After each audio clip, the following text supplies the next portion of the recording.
ಅನ್ನೋದಕ್ಕಿಂತ ನೇರವಾಗಿ ಒಂದು ಮಾತನಾಡಿದ್ರು. ರೈತರಿಗೆ ಇನ್ನಷ್ಟು ಸಾಲ ಕೊಡ್ರಿ, ಎಕರೆಗೆ 40 ವರ್ಷ ಕೊಡಾಕತ್ತೀರಿ ಅಂತೇಳಿ ಪತ್ರಿಕೆಯವ್ರು ಕೇಳಿದಾಗ ಅವ್ರು ಏನ್ ಹೇಳಿದ್ರು ಅಂತಂದ್ರೆ ರೈತರಿಗೆ ಕೊಟ್ಟರೆ ನುಕ್ಸಾನ್ ಆಗ್ತದ ಅಂತ ಹೇಳಿದ್ರು. ನಾವೇನ್ ಹೇಳಿವ ಅಂತಂದ್ರ ರೈತರಿಗೆ ಕೊಟ್ಟರೆ ನುಕ್ಸಾನ್ ಆಗ್ತದ, ನೀನು ಮನೆಗೆ ಚಾವಿ ಹಾಕ್ಬೇಕಾಕೈತಿ, ಗಿಡ ಹಾಕ್ಬೇಕಾಕೈತಿ, 3 ದಿನ ಸಮಯ ಕೊಡ್ತೀವಿ ಅಂತಂದಾಗ 3 ದಿನ ನಾವು ಕ್ಷಮಾ ಕೇಳಿದಾಗ ರೈತಂತಾಕತ್ತಿ. ಯಾವಾಗ ರೈತರಿಗೆ ನುಕ್ಸಾನ್ ಆಗ್ತೈತೆ ಅಂತಂದಾಗ ಜಿಲ್ಲಾ ಕೇಂದ್ರ ಸಹಕಾರಿ ಬ್ಯಾಂಕ್ಗಳ ನಿಯಮ ಏನದ ಅಂತಂದ್ರೆ ಲಾಕೌಟ್ ಆಗ್ತಕ್ಕಂಥ ಹಾಳಾಗ್ತಕ್ಕಂಥ ಟ್ರಿಬ್ಯುನಲ್ ಹೋಗಿ ಅರ್ಧ ತುಂಬತಕ್ಕಂಥ ಹಾಳಾಗಿರ್ತಕ್ಕಂಥ ಫ್ಯಾಕ್ಟ್ರಿಗಳಿಗೆ 106 ಕೋಟಿ ಕೊಡ್ತಾರೆ ಇವರು.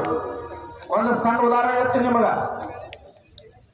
ಅಲ್ಲಿ ಸಂಜಯ್ ಪಾಟೀಲ್ ಅಂತೇಳಿ ಏನಿಲ್ಲ ಸಂಜಯ್ ಪಾಟೀಲ್ ಅಂತ ಹೇಳಿ ಮಾಜಿ ಶಾಸಕರು 6 ಎಕರೆ ಭೂಮಿ ಅದ, 103 ಕೋಟಿ ಲೋನ್ ಕೊಡಕ್ಕೆ ಇವರು ಸೆಕ್ಷನ್ ಮಾಡ್ತಾರೆ. ಮಿಕ್ಸ್ಕೊಳ್ಳೋದು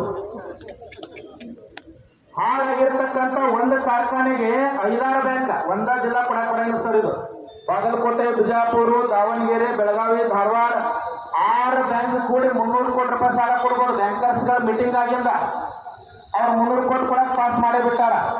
ಅವಾಗ ನಮ್ಮೆಲ್ಲ ಮುಖಂಡರು ಕುಡ್ಕೊಂಡು ಬೆಳಗಾವಿ ಒಂದು ಪ್ರೆಸ್ ಮೀಟ್ ಮಾಡಿದ್ವಿ ನಾವು.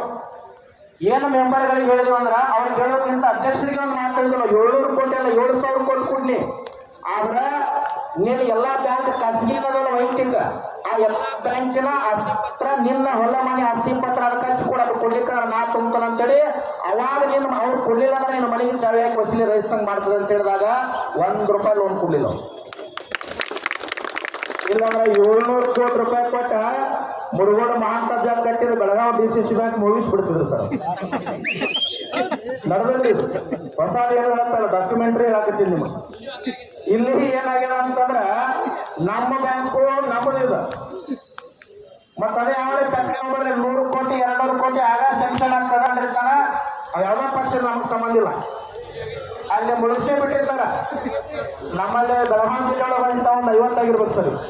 ಅರ್ಧ ಬ್ಯಾಂಕ್ ಅವರ ಮುಗಿಸ್ಯಾರ. ಈಗೆಲ್ಲ ರೈತರೆಲ್ಲ ಕೂಡ ಮೀಟಿಂಗ್ ಮಾಡಾರ, ಪ್ರೆಸ್ ಮೀಟ್ ಮಾಡೋಣ ಉಳಿದೈತಿ. ಆದ್ರ ಈ ಬಾಗಲಕೋಟೆ ಜಿಲ್ಲೆ ಒಳಗೆ ಇವತ್ತು